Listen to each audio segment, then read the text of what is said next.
سب کا اللہ ہے، میں اس سے بہت مانگتا ہوں ہر چھوٹی چھوٹی چیز کے، یا اللہ بس یہ والی خواہش پوری کر دیں، اس کے بعد اور کوئی خواہش نہیں کروں گا اور کچھ نہیں مانگوں گا۔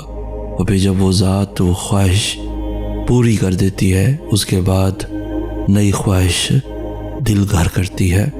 لیکن ان سب کے باوجود وہ اللہ کی ذات میں نہیں، ان تمام خواہشوں کو ایک ایک کر کے ایسے پورا کر دیتی ہے جیسے اس کے در پہ بے حساب ملتا ہے۔ ایسا نہیں ہے کہ سب جلدی مل جاتا ہے، صبر کے آنسو جب بہتے ہیں تو وہ ان تمام صبر کا صلہ ایسے پہنچا دیتا ہے اور میری عقل دنگ رہ جاتی ہے کہ او ہاں یہ تو میں نے مانگا تھا اللہ سے، اور دیکھو کیسے اللہ نے اتنی جلدی سن لی، کیسے جس چیز کے دینے کا وقت آتا ہے تو وہ ضرور دیتا ہے۔ ایسا نہیں ہے کہ میں اللہ کے زیادہ قریب ہوں، ایسا نہیں ہے کہ اللہ صرف میری سنتا ہے۔ اللہ کے قریب ان سب سے زیادہ قریب تو وہ ہوتا ہے جن کے آنسو اللہ کو پسند ہوتے ہیں۔ اللہ تو سب کو پیار کرتے ہیں اور اس کی رحمت سب کے لیے، اس کا کن سب کے لیے، اس کے ساتھ سب کا رشتہ الگ سا ہے، کہیں امیدوں کا رشتہ ہے تو کہیں دعاؤں کا اور کہیں آنسوؤں کا، لیکن ان سب کے بدلے اس کا کن سب کے لیے ایک سا ہے۔ تو تم مایوس نہ ہو، وہ سب کا اللہ ہے۔ رب تو ٹوٹے دلوں میں بستا ہے، اور جب رب مل جاتا ہے نا تو کسی چیز کی خواہش یا حسرت دل میں نہیں رہتی، صرف اس ذات کی محبت ہوتی ہے۔ جب ہم اس ذات سے زیادہ اپنے دل میں کسی کو جگہ دے دیتے ہیں تو ہم ٹوٹ جایا کرتے ہیں، کیونکہ جو اس چیز کے لائق ہی نہیں ہم اس کو اتنی جگہ دے دیتے ہیں، اور جو اس چیز کے لائق ہے اس کو بہت پیچھے چھوڑ دیتے ہیں۔ تو کیا رب کو برا نہیں لگتا کہ ہم اس کے بنائے ہوئے دل میں اسی کو نہیں رکھتے؟ ساری عاجزی محبتیں ایک طرف، وہ 70 ماؤں سے زیادہ سچی خلوص حقیقی محبت ایک طرف۔ میرا رب مجھے بھولنے والا نہیں۔ پیارے اللہ، میں آپ سے آپ کو مانگتا ہوں، اپنے لیے راہ راست مانگتا ہوں۔ میرے گناہوں سے سیاہ دل کو اپنی نور کی روشنی سے نواز دے، مجھے اپنا بنا لے۔ میرا یہ غفلت میں ڈوبا دل بدل دے۔ اس دل کی ویرانی کو بس وہی مٹائے گا، سکون پائے گا تمہارا دل جب کہیں ذکر خدا آئے گا۔ تم نے تو ٹھان لی ہے اپنا نقصان کرنے کی، مگر دیکھ لینا انشاءاللہ تمہیں اللہ بچائے گا۔ دعائیں مانگتے ہو نا تو ساتھ ہی خیر بھی مانگا کرو، بہتری مانگنے والا بہترین سے نوازا جائے گا۔ ابھی نہیں لیکن بہت جلد سمجھ جاؤ گے، پھر تمہارا دل شکر کی تسبیح دہرائے گا۔ تم وہی سمجھو گے ابھی جو تمہارے سامنے ہے، آہستہ آہستہ تمہاری آنکھوں سے پردہ ہٹایا جائے گا۔ میں تو دعا کرتا ہوں یا اللہ فقط شر سے بچا لے مجھ کو، دیکھ لینا بھی تو پھر مجھ کو بہت تکلیف پہنچائے گا۔ آنسو بہت خاص ہوتے ہیں، ہم اکثر مسکرا تو کسی بھی بات پر دیتے ہیں مگر آنسو بڑے سنبھال کر رکھتے ہیں۔ اکثر لوگوں کے سامنے انہیں بہنے سے روک لیتے ہیں۔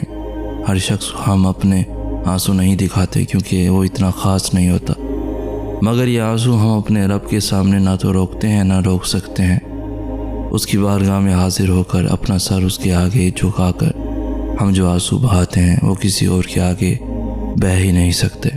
ہمارے آنسو انسانوں کے لیے بے زبان ہوتے ہیں، مگر ہمارے پروردگار کے آگے یہی آنسو ساری داستان بیان کر دیتے ہیں، کیونکہ جیسے یہ آنسو خاص ہے نا، اس کی محبت بھی اتنی ہی خاص ہے، بے لوز بے حد محبت۔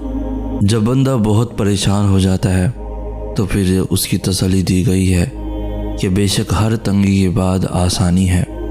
اللہ رب العزت کے سامنے ایسے گر گرا کر مانگے کہ اللہ پاک آپ کے آنسوں کو دیکھ کر فوراً عطا کر دے۔ حضرت ایوب علیہ السلام کو اتنی بڑی بیماری میں اتنے عرصے کے بعد جب صحت عطا کی گئی تو اللہ پاک نے پہلے سے بھی زیادہ نعمتیں ان کو عطا کی، حالانکہ وہ سب جو پہلے تھا وہ تو تباہ ہو چکا تھا، لیکن حضرت ایوب علیہ السلام اپنے رب کی طرف ہی آہوزاری اور شکر گزاری کرتے رہے اور مانگتے رہے، تو اللہ پاک نے بھی پھر ہر طرح کی نعمتیں عطا فرما دی۔ ہم نے بھی ہر حال میں اسباب کو اختیار کرتے ہوئے صرف اللہ پاک کی رحمت کی طرف توجہ کرنی ہے۔ انشاءاللہ اللہ پاک سب کے کام آسان بنائیں گے۔ پتہ ہے اللہ کو راضی کرنے کا سب سے آسان طریقہ کیا ہے؟ نماز۔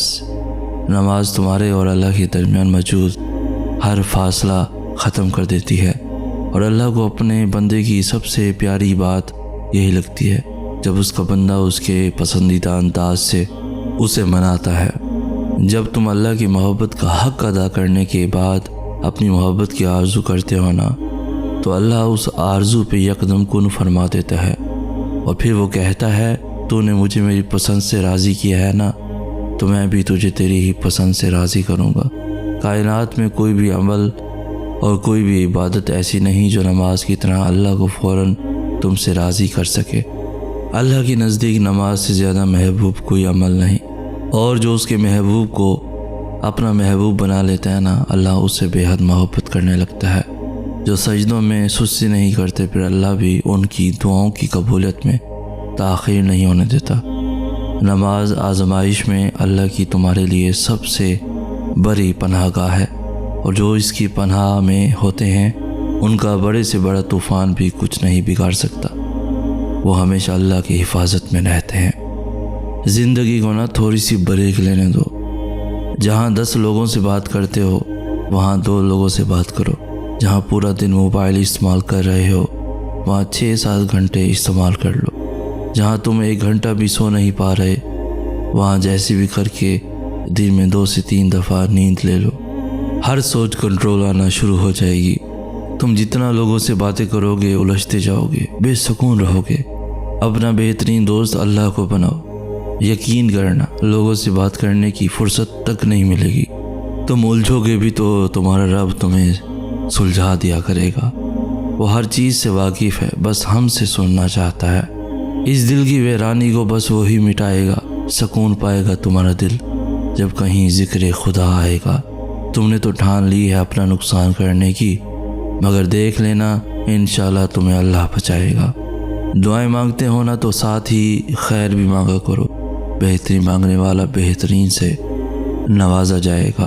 ابھی نہیں لیکن بہت جلد سمجھ جاؤ گے، پھر تمہارا دل شکر کی تسبیح دہرائے گا۔